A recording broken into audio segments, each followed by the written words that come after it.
Hi, ഞാൻ ആദ്യമായിട്ട് ചെയ്യുന്ന ഒരു ഓൺ വോയിസാണ്. മിസ്റ്റേക്കുകളൊക്കെ വരാൻ സാധ്യതയുണ്ട്. എല്ലാവർക്കും ഒന്ന് ക്ഷമിക്കുക. കാരണം ഉപകാരപ്പെടുന്ന ഒരു വീഡിയോ ആണ്, അതെനിക്ക് ഉറപ്പാണ്. എത്ര പേർക്ക് ഇത് ഷെയർ ആവും, എത്ര പേര് കാണും എന്നൊന്നും എനിക്കറിയില്ല. പക്ഷേ ഈ വീഡിയോ കാണുന്ന ഒരു 10 പേരിൽ ഒരാൾക്കെങ്കിലും അതൊരു ഉപകാരമായി കഴിഞ്ഞാൽ അത് നല്ലതല്ലേ. അതുകൊണ്ട് പറയണൊരു ചെറിയൊരു വീഡിയോ കേട്ടോ. ചെറുതായിട്ട് ഞാൻ പറഞ്ഞിട്ട് കാരണം എനിക്ക് വന്നൊരു അനുഭവമാണ്, അല്ലെങ്കിൽ എൻ്റെ ലൈഫിൽ എനിക്ക് ഉണ്ടായൊരു കാര്യമാണ്. അത് ഞാൻ നിങ്ങളോടും കൂടി ഷെയർ ചെയ്യണമെന്ന് മാത്രം. എനിക്ക് 4 മാസം പ്രായമുള്ള ഒരു മോനുണ്ട്. അതിന് മുകളിൽ 2 പേരുണ്ട് കേട്ടോ. മൂന്നാമത്തെ കുഞ്ഞാണ്. അപ്പോൾ എനിക്ക് സെഷൻ ആയിരുന്നു. കെ ദാസ് ഹോസ്പിറ്റലായിരുന്നു വാണിയംകുളത്ത്. ഇവിടുന്ന് ഒരു 1.5 മണിക്കൂർ ദൂരെ യാത്ര ഉണ്ട്. അപ്പോൾ ഡെലിവറി കഴിഞ്ഞ് 5-ൻ്റെ അന്നാണ് ഞങ്ങൾ വീട്ടിലെത്തുന്നത്. വീട്ടിലെത്തിയിട്ട് ഒരു 7 ദിവസമൊക്കെ ആയപ്പോൾ മോൻ്റെ കരച്ചിലേക്കുണ്ട്. കരയല്ല, അവൻ കളിക്കുകയാണ്.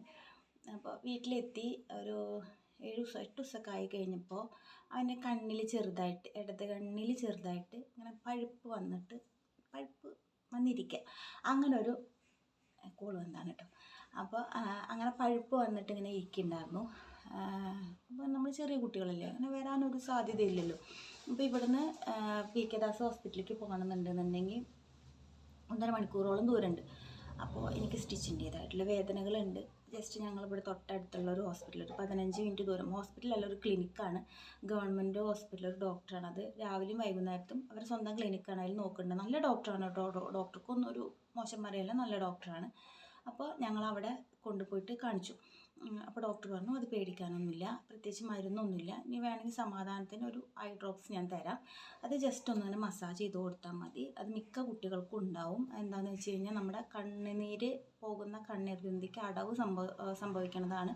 അത് 1 വയസ്സ് 2 വയസ്സൊക്കെ ആകുമ്പോഴേക്കും അത് പതുക്കെ അത് ശരിയായിക്കോളും എന്ന് ഡോക്ടർ പറഞ്ഞു. നമുക്ക് പിന്നെ പേടിക്കാനില്ലല്ലോ. അപ്പോൾ ജസ്റ്റ് ആ ഒരു 1-2 ദിവസമൊക്കെ മരുന്ന് ഒഴിച്ച് കൊടുത്തു. പിന്നെ മസാജ് ചെയ്ത് കൊടുക്കാൻ പാടില്ല. എന്നിട്ട് മസാജ് ചെയ്ത് കൊടുക്കുകയെന്ന് വെച്ച് കഴിഞ്ഞാൽ ആ ഡോക്ടർ പറഞ്ഞത് ഈ സൈഡിൽ നിന്ന് ഇങ്ങനെ മസാജ് ചെയ്ത് കൊടുക്കാനാണ് പറഞ്ഞത്. അങ്ങനെ മസാജ് ചെയ്ത് കൊടുത്താൽ മതി, അത് ശരിയായിക്കോളും എന്ന് പറഞ്ഞു. ഞങ്ങളങ്ങനെ വീട്ടിലേക്ക് വന്നു. കാരണം ഡോക്ടർ പറഞ്ഞു അത് കുഴപ്പമില്ല എന്ന് പറഞ്ഞല്ലോ. നമ്മൾ മൈൻഡാക്കിയില്ല. പിന്നെ അതിന് ശേഷം ഉണ്ണിക്കിനെ മൂത്രം ഒഴിക്കണോടത്ത് ചെറിയൊരു ബുദ്ധിമുട്ട്, മൂത്രം പോകാൻ ചെറിയൊരു ബുദ്ധിമുട്ടുണ്ടായിരുന്നു. അപ്പോൾ ഞങ്ങൾ ഷൊർണൂർ ഹോസ്പിറ്റലിൽ ഡോക്ടറെ കാണിക്കാൻ കൊണ്ടുപോയി. ആ ഡോക്ടർ നല്ല ഡോക്ടറാണ്, പക്ഷേ കണ്ണിൻ്റെ ഡോക്ടറല്ല, പീഡിയാട്രീഷ്യനാണ്. അങ്ങനെ ആ ഡോക്ടറെ കാണിച്ച സമയത്ത് ജസ്റ്റ് അവിടെ ഒന്ന് പറഞ്ഞിട്ടുണ്ടായിരുന്നു. അപ്പോൾ ഡോക്ടർ പറഞ്ഞു അത് പേടിക്കുന്നു വേണ്ടോ, അതൊരു 3 വയസ്സൊക്കെ ആകുമ്പോൾ അത് ശരിയാവും, ജസ്റ്റ് ഇത് അങ്ങനെ മസാജ് ചെയ്ത് കൊടുത്താൽ മതി, അത്രമാത്രം ഡോക്ടർ പറഞ്ഞു. അപ്പോൾ ഞങ്ങളത് 2 ഡോക്ടർമാരെ കാട്ടി. കാരണം മിക്ക കുട്ടികൾക്ക് ഉണ്ടാവുന്ന ഒരു അസുഖമാണെന്ന് നമ്മളോട് പറഞ്ഞു. നമ്മളത് വലിയ മൈൻഡാക്കിയില്ല. ഇപ്പം അവന് 4 മാസമായി.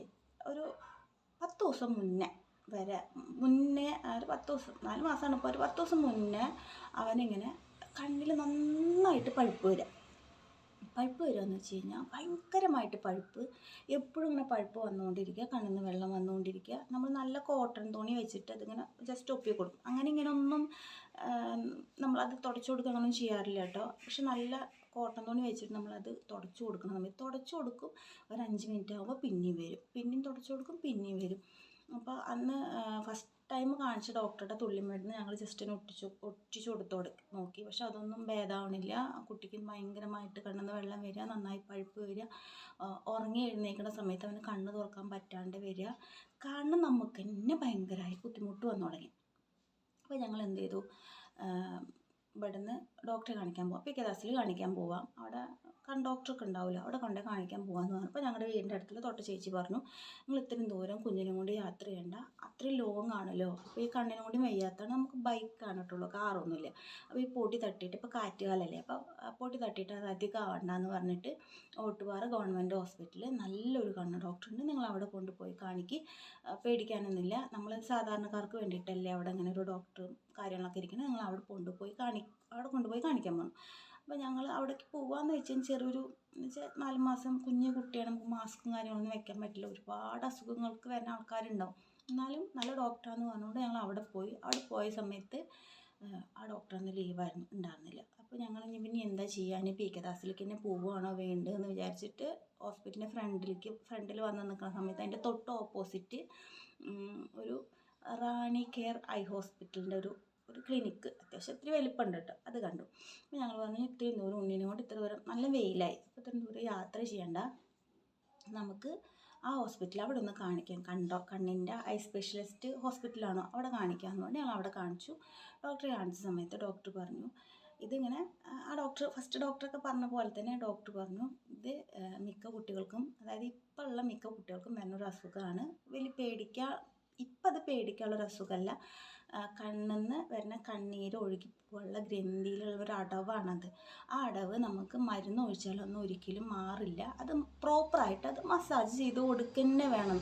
നമ്മൾ ഫസ്റ്റ് കാണിച്ച ഡോക്ടർ, രണ്ടാമത് കാണിച്ച ഡോക്ടറൊക്കെ കണ്ണിൻ്റെ ഡോക്ടറല്ലായിരുന്നു. അവർ പറഞ്ഞു മസാജ് ചെയ്ത് കൊടുത്താൽ മതി, അത് മാറിക്കോളും എന്ന് പറഞ്ഞു. പക്ഷേ ഈ ഡോക്ടർ എന്താ പറഞ്ഞതെന്ന് വെച്ച് കഴിഞ്ഞാൽ നിസ്സാരമായി തള്ളിക്കളയേണ്ടതല്ല. കാരണം അത് നമ്മൾ പ്രോപ്പറായിട്ട് നമ്മൾ മസാജ് ചെയ്ത് കൊടുത്തിട്ടില്ല എന്നുണ്ടെങ്കിൽ ആ ഗ്രന്ഥി ഒരിക്കലും, അതായത് ആ കണ്ണീര് പോണ ആ ഗ്രന്ഥി ഒരിക്കലും ഓപ്പൺ ആവില്ല, അത് അവിടെ അങ്ങനെ തന്നെ കിടക്കും.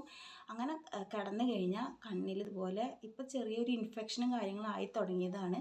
അപ്പോൾ അതങ്ങനെ ഇൻഫെക്ഷനായി അത് കണ്ണിൻ്റെ പ്രശ്നം. ഇപ്പം ദൈവം സഹായിച്ചിട്ട് അത് അധികം ആയിട്ടില്ല. നിങ്ങൾ എന്താ ചെയ്യേണ്ടതെന്ന് വെച്ച് കഴിഞ്ഞാൽ മസാജ് ചെയ്യണമെന്ന് പറഞ്ഞു. പക്ഷേ നമ്മൾ ഒരു ദിവസം കുഞ്ഞിനെ എത്ര തവണ നമ്മൾ ഫീഡ് ചെയ്യുന്നുണ്ടോ ആ ഫീഡ് ചെയ്യുമ്പോഴൊക്കെ, അതായത് ഫീഡ് ചെയ്യുന്നതിൻ്റെ തൊട്ട് മുന്നേ നമ്മളൊരു 10 തവണ ഇങ്ങനെ, അത് പതുക്കെയല്ല, അത്യാവശ്യം പ്രഷർ കൊടുത്ത് നമ്മൾ മസാജ് ചെയ്യണം. അതിനുശേഷം ഫീഡ് ചെയ്തതിന് ശേഷം ഒരു 10 തവണ ഈ കൈ ഇവിടുന്ന് ഇങ്ങനെ മസാജ് ചെയ്ത് കൊടുക്കണം. അത് പ്രോപ്പറായി ചെയ്തേ പറ്റൂ. അങ്ങനെ ചെയ്തിട്ടില്ല എന്നുണ്ടെങ്കിൽ ആ ഗ്രന്ഥി ഒരിക്കലും ഓപ്പൺ ആവില്ല. അപ്പം അങ്ങനെ ഓപ്പൺ ആയിട്ടില്ല എന്നുണ്ടെന്നുണ്ടെങ്കിൽ ഒരു വയസ്സായി കഴിഞ്ഞാൽ നമ്മളത് ഒരു ചെറിയൊരു സർജറി പോലെ, സർജറി എന്ന് വെച്ച് കഴിഞ്ഞാൽ ഒരു സിറിഞ്ചൊക്കെ ഇറക്കിയിട്ടുള്ളൊരു സർജറി എന്നാണ് പറഞ്ഞത്. അങ്ങനെ ചെയ്യണമെങ്കിൽ ചെറിയ കുഞ്ഞല്ലേ, അവൻ കിടന്നു തരുമൊന്നുമില്ലല്ലോ, അപ്പോൾ നമ്മൾ അനസ്തേഷ്യയും കാര്യങ്ങളൊക്കെ കൊടുക്കേണ്ടി വരും. അത് കുഞ്ഞിന് ഭാവിയിലേക്ക് വേറെ പല പ്രശ്നങ്ങളോ, അപ്പോൾ അതിലേക്കൊന്നും പോണേക്കാട്ടിലും മുന്നേ നിങ്ങളത് മസാജ് ചെയ്ത് കൊടുത്തേ പറ്റുമെന്ന് പറഞ്ഞു. അപ്പോൾ ഒരു കാര്യം ഞാൻ പറയാം, എന്താ വെച്ച് കഴിഞ്ഞാൽ നമ്മളിങ്ങനൊരു അസുഖം വന്നു, നമ്മൾ 2 അസുഖം എന്ന് വെച്ച് കഴിഞ്ഞാൽ ഇത് ശ്രദ്ധിച്ചിട്ടില്ലെങ്കിൽ അത് വലിയൊരു അസുഖം തന്നെയാണല്ലോ. അപ്പോൾ നമ്മൾ 2 ഡോക്ടർമാരെ കൊണ്ടുപോയി കാണിച്ചു. ആ കാണിച്ച ഡോക്ടർമാർ ഒന്ന് പീഡിയാട്രീഷ്യനും ഒന്നൊരു ഗവൺമെൻറ് ഹോസ്പിറ്റലിലെ ഡോക്ടറാണ്.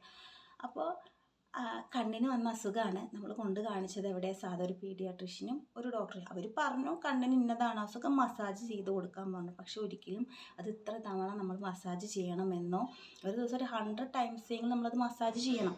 അപ്പോൾ അങ്ങനെ മസാജ് ചെയ്യണമെന്നോ, അത് മസാജ് ചെയ്തിട്ടില്ല എന്നുണ്ടെങ്കിൽ അതുകൊണ്ട് നമുക്ക് ഇന്ന അസുഖങ്ങൾ ഭാവിയിൽ ഇന്നതൊക്കെ ആവേണ്ടി വരുമെന്ന് അവർ പറഞ്ഞു തന്നില്ല. കണ്ണിൻ്റെ അസുഖം നമ്മൾ ഒരു ഡോക്ടറെ മാത്രം കൊണ്ടുപോയിട്ട് കാണിക്കുക. പ്രത്യേകിച്ച് കുഞ്ഞു കുട്ടികളാണ്, അവർക്ക് എന്താ ബുദ്ധിമുട്ടെന്ന് അവർക്ക് പറയാൻ പറ്റില്ല. അപ്പോൾ അങ്ങനെ ഒരു ഡോക്ടറെ കൊണ്ടുപോയി കാണിച്ചത് കൊണ്ടാണ് നമുക്ക് ഇന്ന ബുദ്ധിമുട്ടുകളുണ്ട് എന്നും അതുകൊണ്ട് ഭാവിയിലേക്ക് ഇന്നതുപോലെ ആവും എന്നും നമുക്ക് ആ ഡോക്ടർ പറഞ്ഞു തന്നത്. അപ്പോൾ എനിക്ക് വന്നൊരു മിസ്റ്റേക്ക് തന്നെ, ഞാൻ പറയുന്നത് എനിക്ക് വന്നൊരു മിസ്റ്റേക്ക് തന്നെയാണത്. നമ്മൾ അന്നേ അതൊരു ഡോക്ടറെ കൊണ്ടുപോയി കാണിച്ചിട്ടുണ്ടായിരുന്നെങ്കിൽ മേ ബി ഇപ്പോൾ 4 മാസമൊക്കെ ആയി നമ്മളത് ഡെയിലി നമ്മളിങ്ങനെ ഒരു 100 ടൈംസൊക്കെ നമ്മൾ മസാജ് ചെയ്ത് കൊടുക്കുകയാണെങ്കിൽ ഏറെക്കുറെ ഇപ്പോൾ അവൻ്റെ ഒക്കെ ആയിട്ടുണ്ടാവുമായിരുന്നു. പക്ഷേ ഇനി ഡോക്ടർ പറഞ്ഞു 1 വയസ്സ് വരെ നമ്മളത് ഇതുപോലെ ഒരു മടിയും വിചാരിക്കേണ്ട, മസാജ് ചെയ്ത് കൊടുക്കുക വേണം, എന്നാൽ അത് ശരിയാവുള്ളൂ എന്ന് പറഞ്ഞിട്ടുണ്ട്. അപ്പോൾ എന്നെപ്പോലുള്ള ചില അമ്മമാർക്കെങ്കിലും ഇത് ഉപകാരമാവുമെന്ന് വിചാരിക്കായിരുന്നു. സംസാരത്തിൽ ഫസ്റ്റ് വീഡിയോ ആണ്, കുറേ മിസ്റ്റേക്കുകൾ ചിലപ്പോൾ വന്നു, നിങ്ങൾക്ക് ചിലതൊന്നും മനസ്സിലായില്ല എന്ന് വരാം. പക്ഷേ ഏറെക്കുറെ ഞാൻ പറഞ്ഞു എന്ന് വിചാരിക്കുന്നു. ഞാനത് ഒരു റീച്ചിന് വേണ്ടിയിട്ടോ അങ്ങനൊന്നും ഇടില്ല കേട്ടോ. എനിക്കെന്തോ അതിങ്ങനെ അവന് ഞാനതിങ്ങനെ മസാജ് ചെയ്ത് കൊടുക്കുന്ന സമയത്ത്, ഞാനത് ഫീഡ് ചെയ്തിട്ട് മസാജ് ചെയ്ത് കൊടുക്കുന്ന സമയത്ത് എന്നെപ്പോലെ അറിവില്ലാത്ത ഒരുപാട് അമ്മമാരുണ്ടാവില്ലേ, അവർക്കും ഇതുപോലെ പെട്ടെന്ന് മിസ്റ്റേക്ക് ആവില്ലേ. അപ്പോൾ നമ്മളതൊന്ന് ഷെയർ ചെയ്ത് കഴിഞ്ഞാൽ അവർക്ക് ഉപകാരപ്പെടുമല്ലോ എന്ന് വിചാരിച്ച് ചെയ്തൊരു വീഡിയോ മാത്രമാണ്. മാക്സിമം ശ്രദ്ധിക്കുക. നമ്മൾ ഒരു കുഞ്ഞിന് ചെവിക്ക് അസുഖം വന്നാൽ ചെവി ഡോക്ടറെ കൊണ്ടേ കാണിക്കുക, കണ്ണിന് അസുഖം വന്നാൽ കണ്ണ് ഡോക്ടറെ കൊണ്ട് മാത്രം കാണിക്കുക. അവർക്ക് അത് പ്രോപ്പറായിട്ട് പറഞ്ഞു തരാൻ പറ്റുള്ളൂ.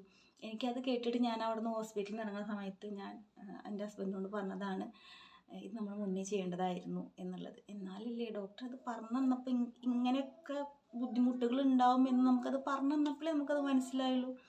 അപ്പോൾ എല്ലാവരും ശ്രദ്ധിക്കുക. ബൈ. മറ്റൊരു വീഡിയോ ആയിട്ട് വരുമെന്ന് എനിക്കറിയില്ല, എന്നാലും പറയാം, മറ്റൊരു വീഡിയോ ആയിട്ട് വരുന്നതായിരിക്കും.